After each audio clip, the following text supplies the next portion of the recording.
Good morning everyone. তো আজকের দিনের শুরুটা করছি জিম থেকে, কারণ আমি আজকে সকাল সকাল জিম গেছি। তো তারপর বাড়ি আসার সময় দেখছি যে রাস্তার মধ্যে ভীষণ ভিড়, কারণ সগরভাঙাতে অনেকেই জানে যে জলের কিছু প্রবলেম হয়েছিল, তো সেই জন্যই। তো তারপরে আমি বাড়ি এসে এখানে মায়ের জন্য একটুখানি চা বানিয়ে দিচ্ছিলাম, আর আমরা তার সাথেই হালকা কিছু টিফিন করে নিয়েছি।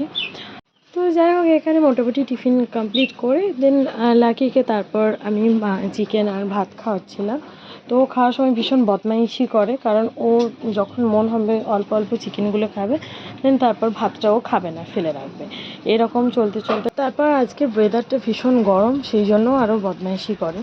তো যাই হোক, ওকে খাবার খাইয়ে আমরাও লাঞ্চ করতে বসে পড়েছি। মা অনেক কিছু আজকে রান্না করেছে।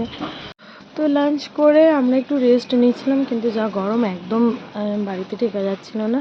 তারপর হঠাৎ করে বিকেলে ওয়েদারটা এত সুন্দর করে, তো আজকে বিকেলে ওয়েদারটা এত সুন্দর করে সেই দেখে আমি আর বোন দুজনে বেরিয়েছিলাম। এই সামনাসামনি আমাদের একটা পার্কে গিয়েছিলাম। তো সেখানে দেখি তো সেখান থেকে কয়েকটা ফুল নিলাম, আর দেন তারপর বাড়ি চলে এলাম। তো আজকে ভিডিওটা এই পর্যন্তই। টাটা, সবাই ভালো থাকবে।